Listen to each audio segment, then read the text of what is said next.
Um,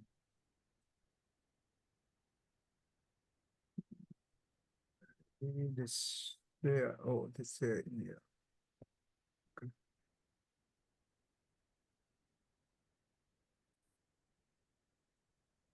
Okay. Today I teach every Saturday right now the topic for the youth from 7th grade all the way to 12. I teach the Buddhist cosmology, and we are still in the Buddha realm. Near about maybe near finish of the Buddha realm, and I am teaching them about the 32 major marks of the Buddha. So they learn about each mark and what kind of practice the Buddha practiced in the past. Then later on, That's cool. Yeah. I'd wondered about that. I'd wondered about the causes for the different marks. oh, okay, I can give you the link. You can read. I think it's good. It's really good. Yeah, there's the link. And later on, I will teach them and the 80 minor feature mark. Okay, that the link. You can read whenever you have time. I'm gonna save it as a bookmark real quick. Okay.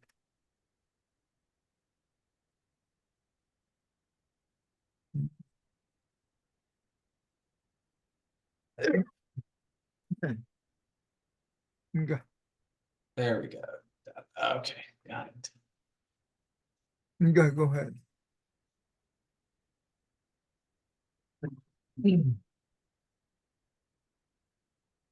Namo Fundamental Teacher Shakyamuni Buddha. Namo Fundamental Teacher Shakyamuni Buddha. Namo Fundamental Teacher Shakyamuni Buddha. The unsurpassed, deep, profound, subtle, wonderful Dharma in 100,000 million eons is difficult to encounter. Now that I have come to hold and receive it within my sight and hearing, I vow to fathom the thus come one's true and actual meaning. Yeah. All right. Um, so today we instead of some of the chapter is not available, so we instead of we go to every chapter, we can skip the one is not available because we just summarize each chapter and to give you the big picture of right of this sutra. So so what we can do we last time we done with 17, 18, 19, 20, and 21 is not available, but 22 is available. So what can we do? Okay. Okay, you go ahead and read the chapter 22 here. At that time, forest of merit and virtue, Bodhisattva further told all the Bodhisattvas, disciples of the Buddha. Bodhisattva Mahasattvas have 10 kinds of treasure, which all the Buddhas of the past have spoken about, all the Buddhas of the future will speak about, and all the Buddhas of the present are speaking about. What are the 10?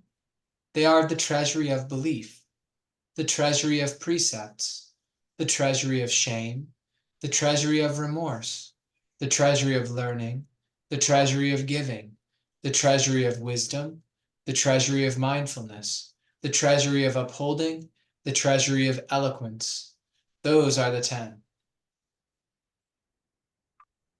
Okay, give me 1 second.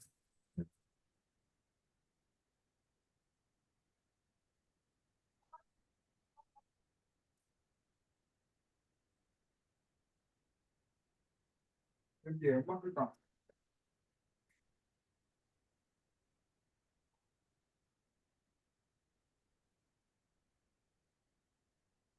yeah, all right. Um, okay. Let's see. Okay, this one right here, right? Let's go with the commentary of Master, Venerable Master Sun Hua. Here, let's do this. Okay. Okay. All right, go ahead. Disciples of the Buddha, what is the Bodhisattva Mahasattva's treasury of belief? Each of you disciples of the Buddha ought to pay attention because now I am going to explain them for you in detail. Forest of Merit and Virtue Bodhisattva, concerned that the Bodhisattvas wouldn't pay attention, compassionately calls out again to all the disciples of the Buddha. He says, disciples of the Buddha, he isn't afraid of the trouble of repeating himself. He is concerned that there are bodhisattvas there who have entered samadhi or have fallen asleep or who are almost asleep, but not quite, so they aren't able to hear the Dharma he is speaking. So he again says, disciples of the Buddha, you ought to strike up your spirits and not be so lazy. I'm going to talk about this Dharma door of the 10 Inexhaustible Treasuries. What is the Bodhisattva Mahasattva's treasury of belief? I'm going to tell you now.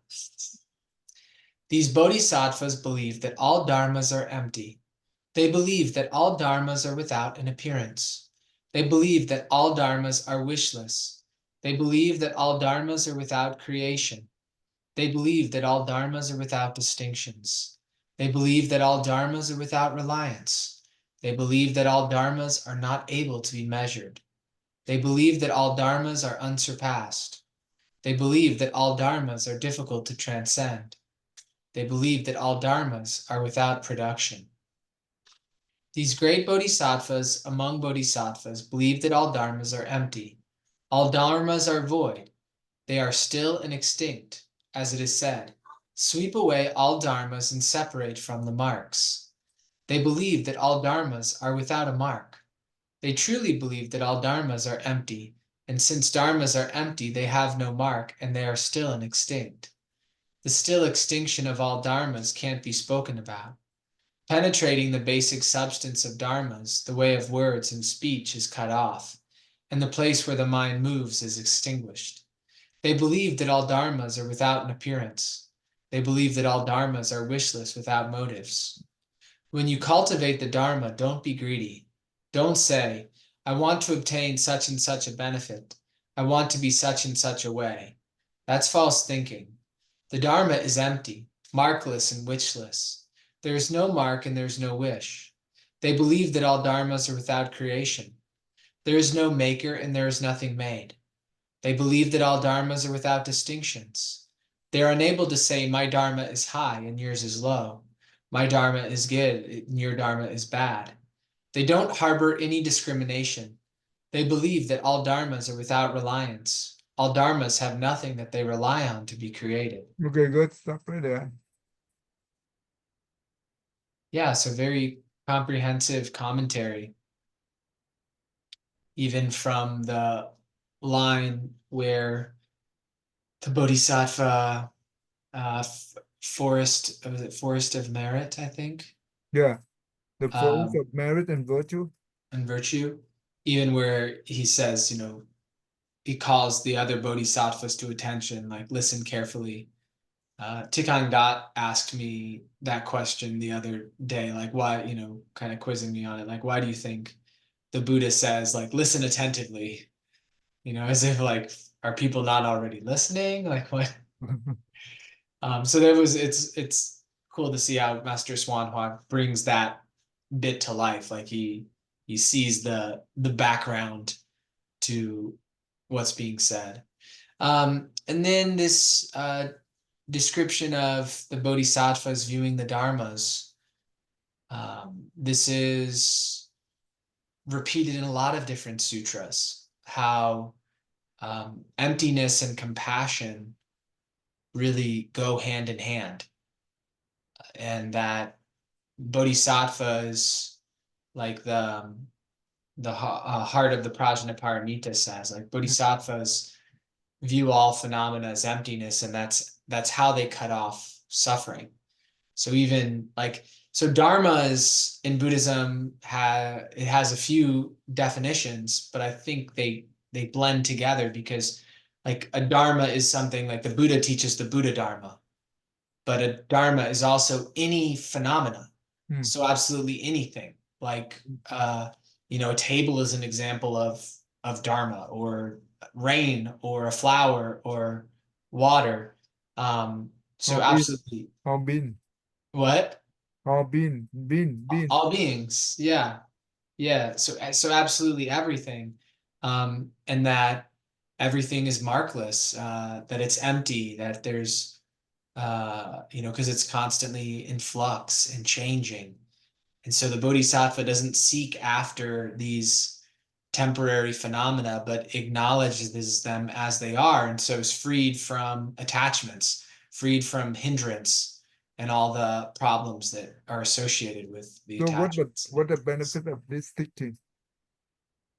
So this is see so it I think one aspirational, because then it inspires us to want to be like the bodhisattvas. It reminds us of the nature of emptiness, and it's the teaching of emptiness helps us to detach from desires and lessen ours and others' suffering. In the Theravada, do they have a concept of emptiness? They approach it seems like they are it's like painting around it, and it's like they kind of point at it, but they don't distinctly identify it and teach it. But in the in the impermanence, they kind of point at it. In the no self, they point at it. Hmm. Hmm. Um,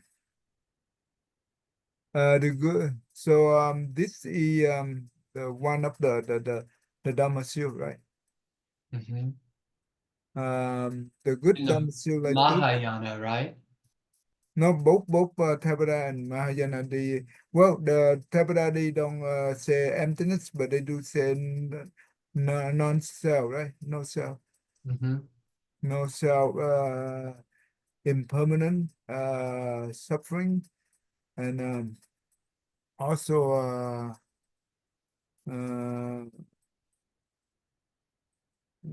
nirvana, nirvana in the four Dhamma cell, four Dhamma seal. Um, but they don't mention about emptiness because their emptiness is it's not the same with the Mahayana teaching. For example, in the Theravada, that means it's due to the cause and the condition go together, right? You will have the existence, right? It will come into existence. But when the condition is no longer there, it means they are extinction. So maybe that's what it means with the emptiness. But Hmm. like you said, it painting about it. Yeah, they kind of imply it in a way without. It seems preparatory. It seems like preparing to share the concept of emptiness. The big difference is due to they do not have the true understanding of the emptiness. That's why the the Arhat and the Pasika Buddha when they attend the Arhat or Pasika Buddha, they still have a hinder. That means they want to go enter into the nirvana as quick as possible. If they see that emptiness truly, do you think they still want to go into that nirvana? Hmm. Well, no, I think they would then not be attached to that They preference. they still attach to the Dharma. Hmm. What is the Dharma they attach to? It'd be nirvana, Yeah, that's right. or yeah, Not in the Dharma, right? But in here, the Dharma are empty, they're attached to non-attachment. right? So that different from but the Mahayana Bodhisattva. They truly know that all Dharma are empty, right? And they therefore they be able to have the true compassion for all the living beings. So this is also the good teaching about this is if that's why all the religion, right, they're talking about the creator, God as the creator. Did it come contradict with this? Mm-hmm. Yeah. I mean, the idea of, a being creating everything else does contradict this, because the Dharma is about, it's a co-arising. Hmm. So it I think there are beings that have roles in, as creation is unfolding, but they're participants in it. They're not outside of it and directing it. Because if you had a being outside of everything that created everything, well, we just set up another question, because then it's okay, who created that being then? And with that sort of logic of looking at, okay, something created everything else, well, it never ends, because then your eyes like, okay, well, what created that? What created that? What created that? Like, that sort of logic can't actually come to any sort of conclusion. Hmm. So yeah, and in the Hindus, right? They talking about the creator, Brahman is the creator who create everything, right? Mm-hmm. Brahman is the rich self, right? And each in the individual is the tiny self, right? And the whole practice of them is to unite the tiny self united, reunited with the rich self. Mm-hmm. And that is the ultimate goal of their practice. Doesn't matter tiny cell or rich cell, it's still a cell, right? Yeah, it's mechanistically similar to the idea of the Buddha nature, in the sense that, like, there's the illusory self we identify with, and then there's the true nature, which is the Buddha nature. That we all have the Buddha nature. So there's some parallels, but there are important differences as well. That there's still this idea of like But the separate Buddha, self. but the Buddha the Buddha nature in here, this right here, they say that words cannot describe, right? Mm-hmm. That means words cannot describe the same thing that but for them, words then describe their break cell. They use word to describe that because they think that the tiny cell will be able to unite with the red cell. That means Mm-hmm. they upholding on the specific existence of the red cell. But the Buddha nature, we do not have that concept. We cannot use the language or to describe this thing. Even though our consciousness, right? It's just the okay. The Buddha nature is just a mirror. The consciousness is just the image of the mirror, right? The Buddha nature is the mirror. The consciousness is the image of the mirror. Yeah, that means whatever you put on the mirror, you will see everything. Yeah. So the consciousness is the reflection present in the mirror. Yeah, Or this, you're not saying it's not the source of the reflection, yeah. So in the six patriarchs jewel platform sutra, he says, wait, the body is a Bodhi tree, the mind is a bright mirror stand, right? Keep polishing to prevent dust from settling. yeah, but that is not that means he did not see the Dhamma yet. Yeah, and then Huineng had, originally Bodhi has no There tree. nobody, there no other tree. The mirror has no stand. Right. Yeah. Uh, um, Uh, So yeah, Um, consciousness is the reflected image, and the yeah. so the consciousness, that means can you be able to use words to describe consciousness? Um, you can outline it. Yeah.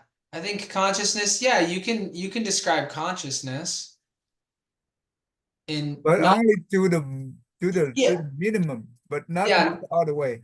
no, not perfectly like I mean like not like if you describe the taste of something, right? You could say if it's sweet, if it's sour, sort of things, but someone really has to taste it.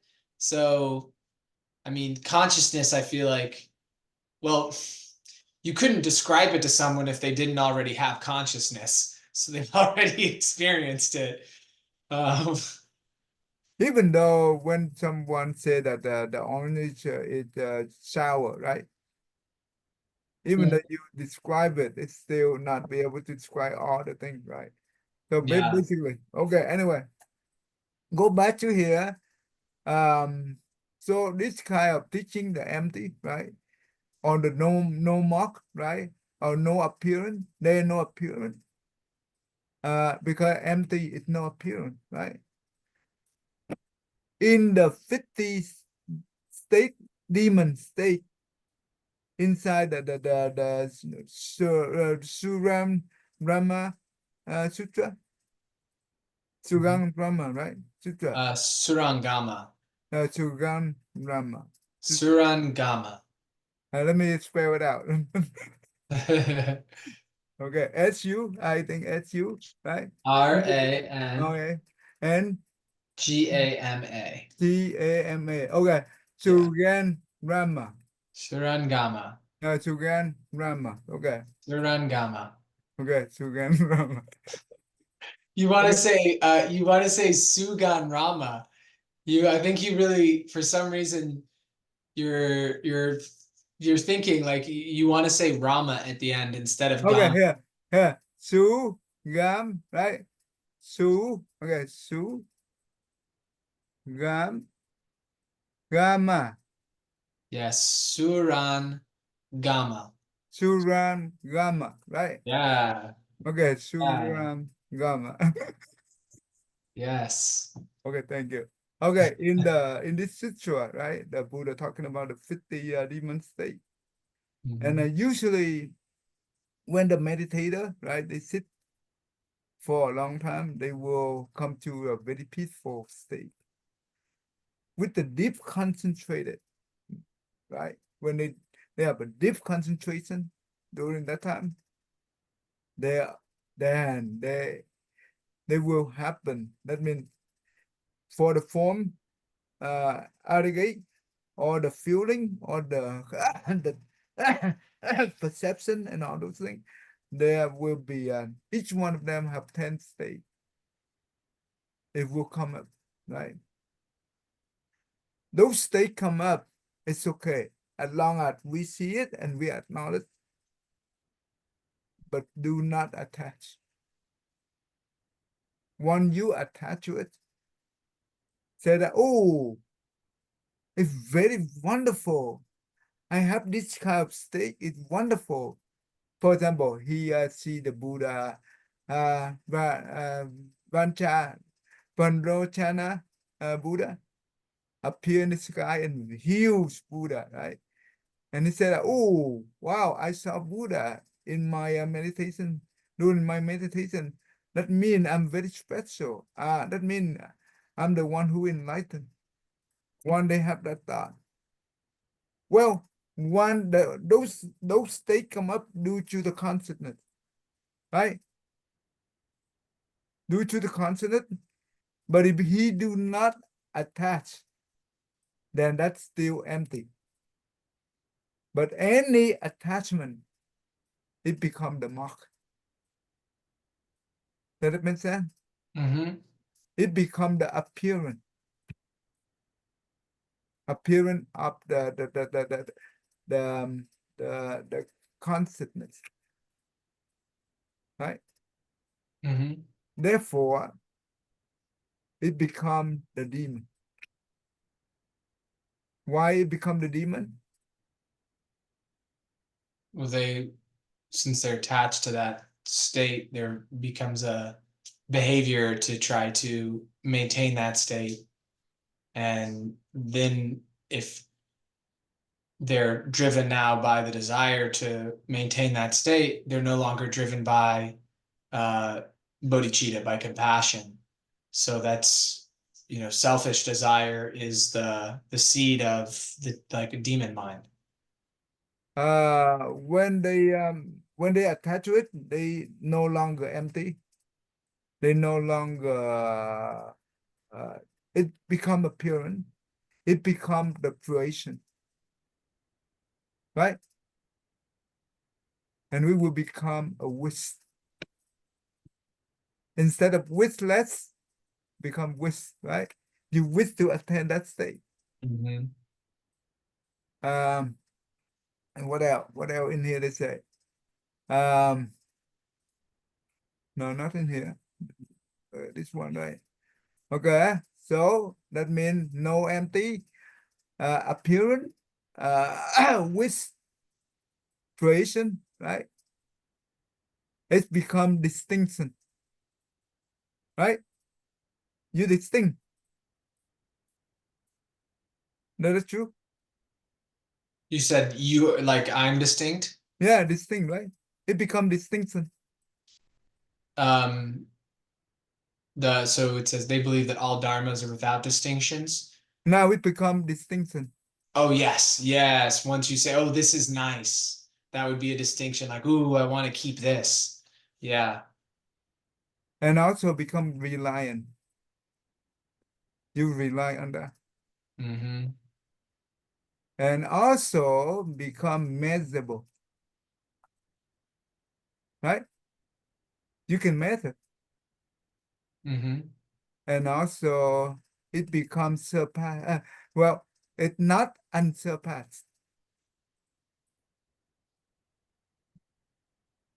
not unsurpassed.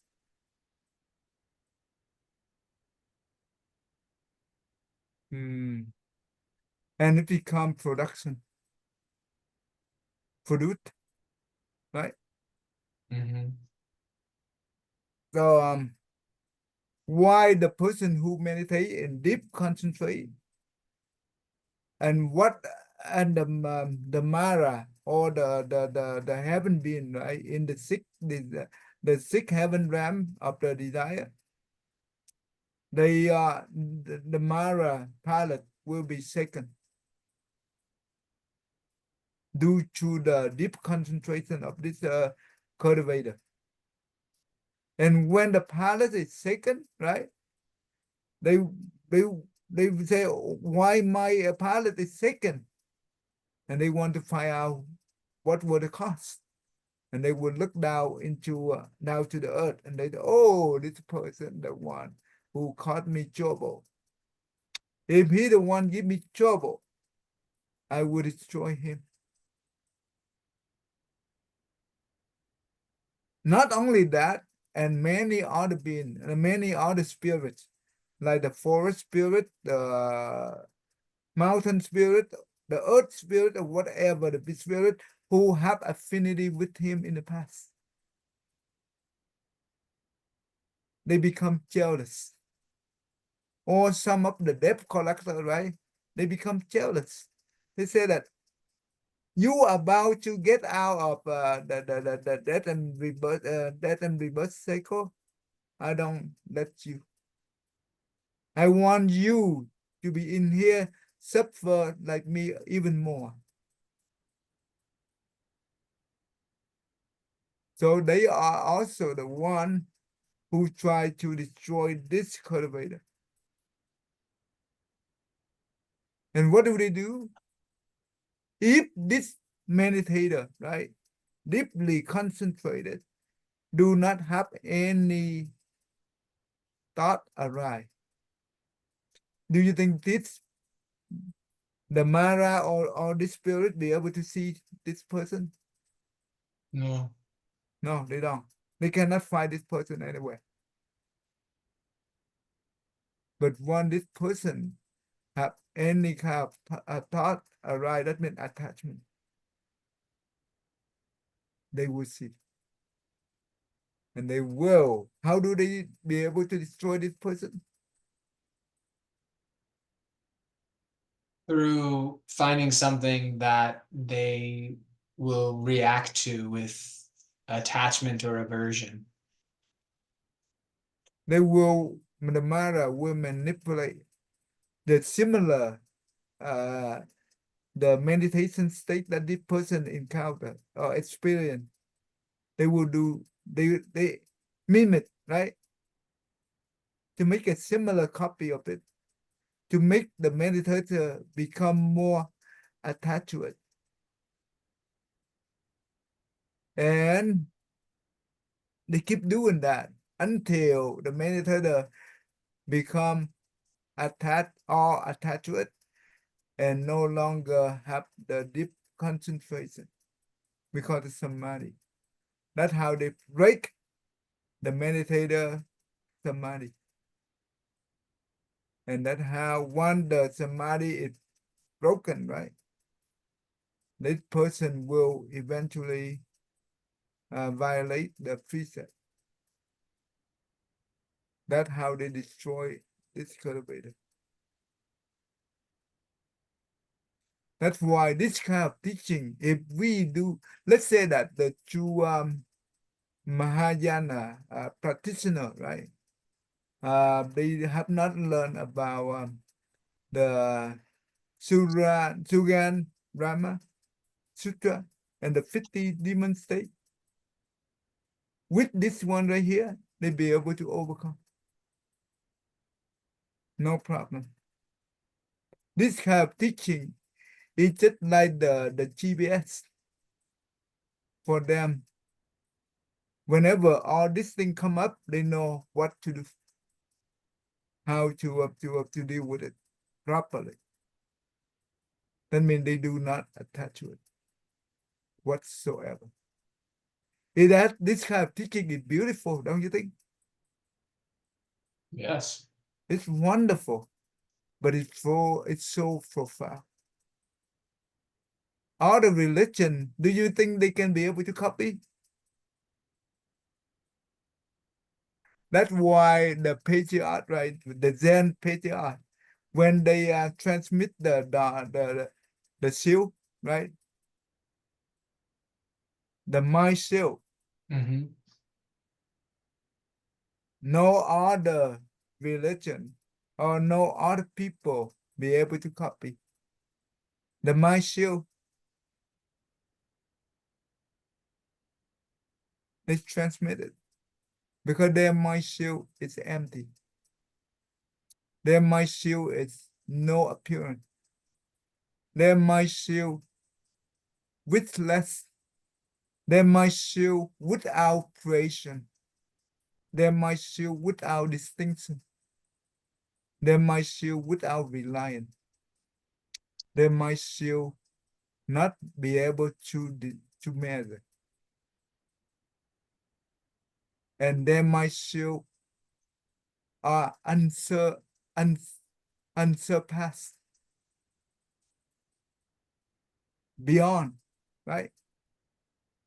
And therefore, difficult for other people to arrive that mind state.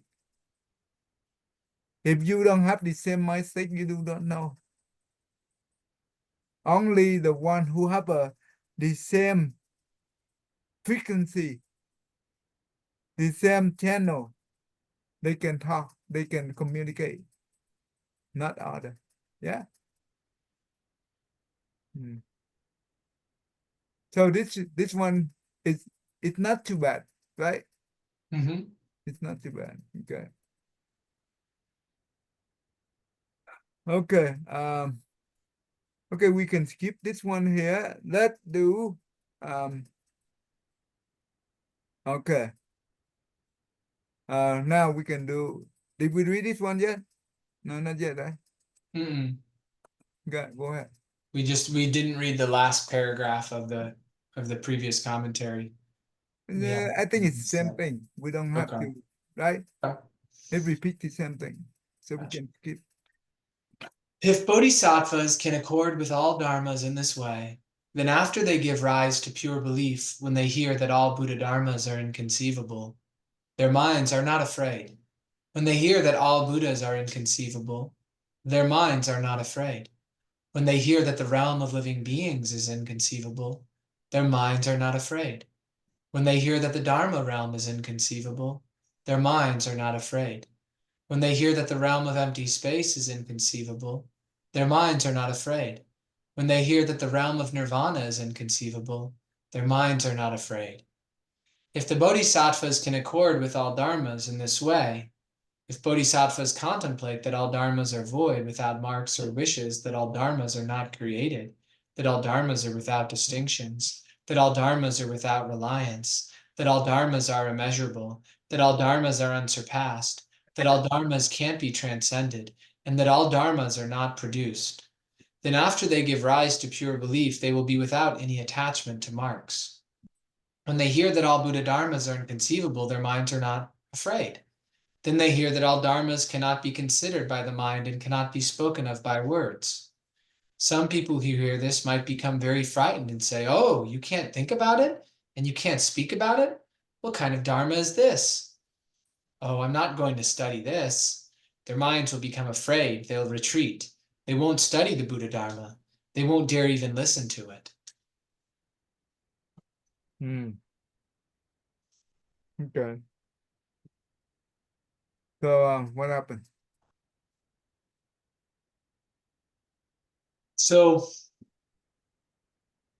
if when the bodhisattvas understand that dharmas are empty, wishless, beginningless, not created, and so forth, that they then give rise to pure belief. And I think the reason this would help give rise to pure belief is because the teachings are proven, because this teaching is not like something we just learn as knowledge and we add it to our role of knowledge. It's a transformative teaching. It's that once someone sees this truth, it transforms their relationship with life. So that would really reinforce the faith in the teachings, because they already had faith, but now they have proof. They have proof of the experience of emptiness. But So what do they say that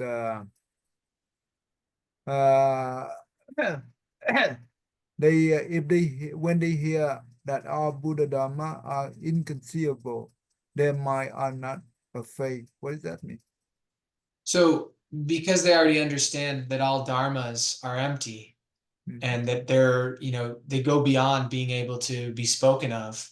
Well, the Buddha dharmas are dharmas. So those are inconceivable. If they already know that all dharmas are like go beyond the ability of language to describe them, well then, yeah, the Buddha dharmas would be inconceivable. What trigger not afraid mean? Well, I think the understanding of the emptiness of all dharmas, Hmm. because I think it's a really cool thing within Buddhism, because I how do I want to present this thought? It's like there's this word extraordinary, extraordinary, Hmm. right? But it's take something ordinary and then it's extraordinary, and that's extraordinary. So in this idea of, most religions have this idea that their teachings are like exceptional, are the best, and they were good, or they and the cool thing about this in the teachings of Buddhism, it's like, okay, these teachings, like they're like all phenomena, including these teachings, are empty. They're devoid of like really any true mark. So we could say they're the best, but they're actually devoid of those marks. And it just, the teaching goes to this point of just proof, where we can really see, like, yeah, there's this duality, and the duality is interdependent. And so really it's it's a unified thing. It just appears to have a duality, and in that there's an emptiness when you see that duality is interdependent. Mm. Um, so just really, you can really intellectually understand it, and then you can practice, and you can experience it, you can see it. Mm. So Mm. I think that would reinforce the pure belief. Okay. The Dharma is empty, markless, that means no appearance. Widthless, no creation, right? Without creation. What does that mean? It means no self. The person who afraid, it means that person have self. If the person who no self, right? There's nothing to afraid. Afraid is another emotion. It belongs to the mana consciousness, remember? That is the self, right? And Mm-hmm. that is the emotional affliction related to the self. Now in here, this teaching, the Buddha spell out clearly. All Dhamma is empty. All Dhamma no appearance. All Dhamma widthless. All Dhamma without creation and without distinction and without production, without reliance. That means no self. If there's no self, there's nothing to affect. Yeah, we can symbol put into that way. That so Yeah. that it will make it easy to understand. So the Buddha keep repeat the same thing. Oh no, this Bodhisattva keep when we hear the Buddha, are considerable, our mind is not afraid. Because our Buddha is, what is it? Our Buddha is, they empty, right? Mm-hmm. Our Buddha empty, our Buddha no appearance. If we say that, oh, uh, I I use the picture, I use the statues to worship, and that is the appearance, right? So, but in the Buddha in this way, that means no thing. Our Buddha wishless, right? Because Buddha, they already beyond all these things, right? Therefore, when we hear Buddha, that means they are the one who practice that, and they are the one who attend those things, and therefore we do not afraid. Mhm. And we, the one who also practice the same mind state of the Bodhisattva. Therefore, the more we do not attach to the self, the more we do not afraid. Mhm. So the Dharma realm is inconceivable. Their mind are not afraid. And even the nirvana, their mind not because they do not attach to anything, even the nirvana. So this is the totally opposite from the Theravada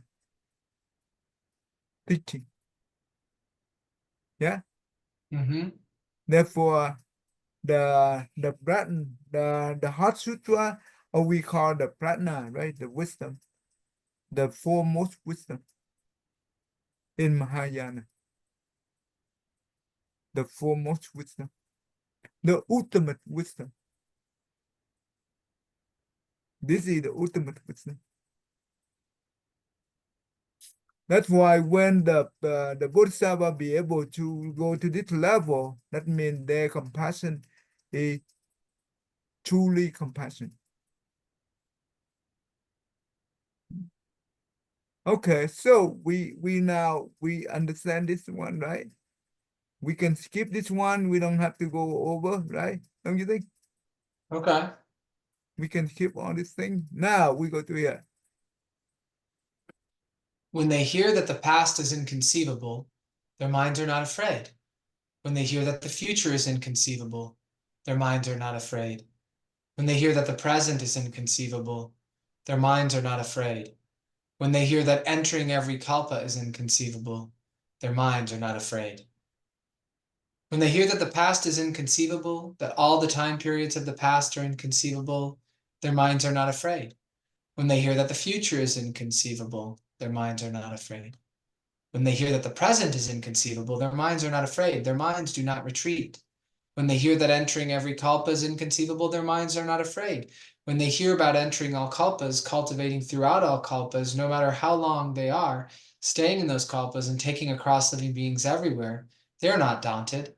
They enter all kalpas to teach and transform living beings. They do not become frightened or lose heart.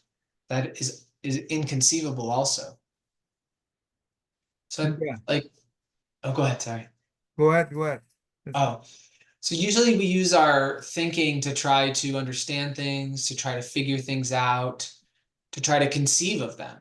And so to try to see if we can really apprehend the meaning of phenomena. Mm, So if all phenomena are in fact empty, there's not a meaning to apprehend like that. And actually, that effort of trying to conceive of them, to understand them, that's really an effort of creation, where we're creating thoughts about them, like we're creating like clothing for someone's body. Like it's not the person's body; it's like an outline of the body. But in actuality, that which we're trying to conceive of is inconceivable, like anything. And I think we can see that in our experience of like with science, we keep discovering new things. Like even like I think a great example is in physics, looking at molecules, trying to understand the nature of matter. And there's just another there's always been another twist, another turn, and it is what we do understand creates so many more questions. And what it really looks like is that no matter how far down we go through that rabbit hole, it's still going to be at the end inconceivable. There's still going to be questions and mysteries, because that's just the intellectual mind can't actually totally grasp the phenomena. mm, mm. So this time here, they're talking about the three period, right? Mm-hmm. Whenever we have a thought, right? The thought already belongs to one of the three period, right? Like we could have a thought about the past, or a Mhm. thought about the future, or thought about what we're doing right now. So the thought already belongs to one of the three. Therefore, then when that mean the attachment, right? Therefore, we will afraid. But if we um the bodhisattva also the bodhicitta, right? They also have thought for loving kindness, compassion, but their thought is not the same with our thought. Their thought is they do not attach, right? Even they have good thought for other, but they act at the selfless, right? They have a selfless attitude. Therefore, their thought is um, not linked on any period of this thing, of the three period. Therefore, they are not afraid. So that's why, even though they enter the long kappa to transform the living being throughout a great length of period, they're not afraid because they do not lean on any period of the three period. This thing here, I always do this.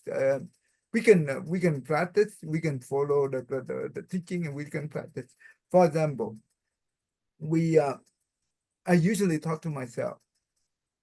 My goal here in this world, try to do as much as thing that benefit others. And my goal here, try to if I encounter any negative, affinity. I would like to try my best to transform it into positive. Doesn't matter how long it takes. Time is not matter. So I will not look at the time when this will resolve. No. When the condition arise, we just try our best to take to to um utilize that chance, that condition to be able to transform it with our ability. And of course, we always pray the Buddha to give us the hand, right, to be able to help us to overcome the difficulty of the negative affinity. Sometimes it could take year, 5 year, 10 year, even 30 years, or even lifetime. It's okay. So whenever it resolve, it resolve. So when we do things, we do like that. Then you will not afraid of the time. Does that make sense? Mm-hmm.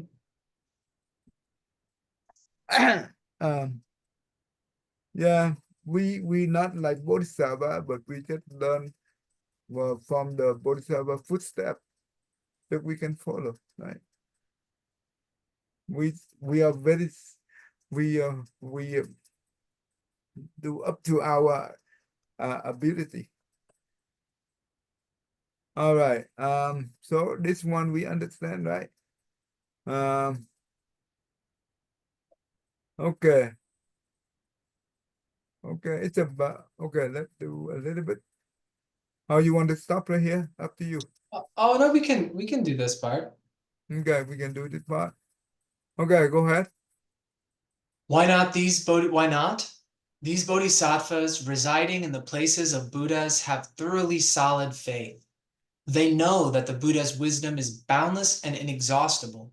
In each and every one of the limitless worlds of the 10 directions, there are limitless Buddhas who have already attained, are now attaining, or will attain Anuttara Samyak Sambodhi. They have already come into the world, are now coming into the world, or will come into the world. They have entered nirvana, are now entering nirvana, or will enter nirvana. The wisdom of these Buddhas does not increase, does not decrease, is not produced, is not destroyed, does not progress, does not retreat, is not near, is not far, is without knowing and without rejecting. These bodhisattvas enter into the Buddha's wisdom and accomplish boundless and exhaustible belief. After they attain this benefit, their minds do not retreat. Their minds do not become scattered or confused. They are indestructible and undefiled. They always have a foundation. They accord with sages and dwell in the household of the thus come ones. So okay, let's do let's go and read this part. When bodhisattvas hear of these inconceivable states, they are not afraid. Instead, it causes their resolve for Bodhi to increase and grow, their bravery and fearlessness to grow, and also causes them to become even more vigorous. Why is it that bodhisattvas do not become afraid? Why not? These bodhisattvas who cultivate the 10 inexhaustible treasuries and who are residing in the places of Buddhas have thoroughly solid faith. From beginningless kalpas past and up until the time of Shakyamuni Buddha's ocean-like Avatamsaka assembly, these bodhisattvas have maintained strong, secure, and adamantine faith in the Bodhi way. They know that the Buddha's wisdom is boundless and inexhaustible. They have profound faith in the Buddha Dharma. They know and understand the Buddha's wisdom has no boundary or limit, and that it does not come to an end. The Buddha's wisdom is such that you could never finish describing it, even if you talk to the ends of the bounds of future time. In each and every one of the limitless worlds of the 10 directions, not only in the Saha world, but all the way up through the limitless worlds in the 10 directions, there are limitless Buddhas. Each world has a Buddha who comes to be born there, and because worlds are limitless, Buddhas are also limitless. One doesn't know how many there are. Their number is uncountable. You can also say that for however many living beings there are in the worlds in the 10 directions, there are that many Buddhas. because each living being is a future Buddha. The Buddhas of the past are Buddhas who have already accomplished Buddhahood. The Buddhas of the present are Buddhas who are presently accomplishing Buddhahood. And the Buddhas of the future are living beings who will in the future become Buddhas. These Buddhas who have already attained are now attaining or will attain Anuttara Samyak Sambodhi, the unsurpassed, proper, equal, and right enlightenment. They have already come into the world, are now coming into the world, or will come into the world. They have already entered nirvana. The Buddhas of the past have already entered nirvana. They are now entering nirvana. The Buddhas of the present are now entering nirvana, or they will enter nirvana. Nirvana is putting an end to affliction. When afflictions are extinguished, then one arrives at the other shore. This is nirvana. We have vowed. Afflictions are endless. I vow to cut them off. Okay, good. That's good. I think it's okay. Let's go through here. So the mainly here. This is mainly here. Okay. So this is discussing that how the bodhisattvas have this thoroughly solid faith. And this section is relating that faith to their knowledge that the Buddha's wisdom is boundless and inexhaustible, and that the Buddhas are also boundless and inexhaustible. And that there, have been numberless Buddhas in the past who attained Buddhahood. Currently, there are numberless Buddhas attaining Buddhahood throughout all the different world systems. And then in the future, there will be, numberless Buddhas, and that all beings will one day become Buddha. So the bodhisattvas have firm faith in this fact that they get to a point where they are convinced that they themselves will become Buddha. And that's sort of like sealing the whole thing, because that's the ultimate motivation. Because it means that they'll have the perfect wisdom to help living beings. Mm. And it's reassuring that their efforts aren't in vain. Their faith is just solidified from it. So in order to have the pure solid faith, right? And here they are talking about the Buddha wisdom, and also the throughout the 10 direction world system, right? There are numerous of Buddha who are now already become Buddha, or now coming to become Buddha now, right? Or already, if in the future they will become Buddha, or they already entered the Nirvana and so and so. And the thing they describe here, it means that we ourselves, right, will be just like that. Don't you think? Mm-hmm. It doesn't matter how long it takes. But we already have the proof that Buddha in the past, Buddha in the present, and the Buddha in the future. And now we also believe that we will be one day just like the future Buddha. And in here, they also mention that the wisdom of the Buddha does not increase, does not decrease, it's not produced, it's not. What all these things mean? But it's beyond conceptions. So like it's inconceivable. It's not within a realm where you can make it relative to something else. Like the Buddha wisdom, it's beyond measurement. So you couldn't say it increases or decreases, because it's the Buddha wisdom flows from the Buddha nature. The Buddha nature is beyond language. Like it's indescribable. So the wisdom is unassailable. It's before, or it's beyond these concepts of creation and destruction or increase and decrease. Mm. So think that's what it signifies. Mm. Because the Buddha do not have any uh,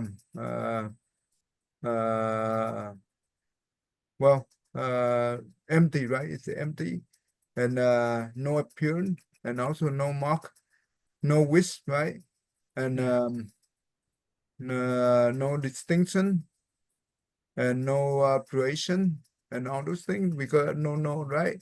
Therefore, the Buddha wisdom do not increase, do not decrease, not produce, not destroy, not progress, not retreat, because Buddha do not have the self, right?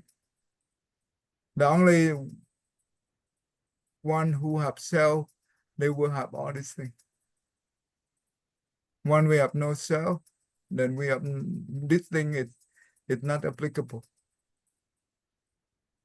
So if we think in that way, that's why to the point that when the Bodhisattva attend the level of non-retreat, that means even though they they encounter the great suffering, right, due to the scowl or the harmful of the living being, going to cause them so much pain and so much suffering, they do not retreat. Because why? Because their mind is the Buddha mind, right? That's what we call no retreat. And also to the level that the anger no longer arise. That means the patient of non-anger, the non-anger produced, right? Okay. Mm-hmm. Okay. All right. We stop right here. Any question so far? Um,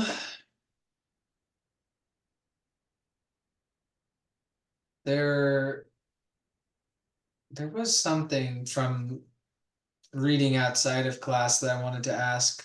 Yeah. I can't I can't recall what it is. I'll try to write it down. Yeah. Right So now I'll next come time I'm across going it. to bring to Yeah, class.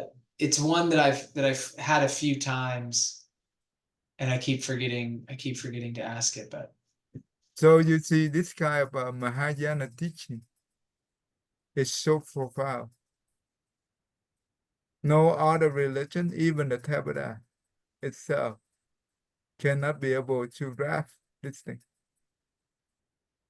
yeah, yeah, entirely. It's beautiful.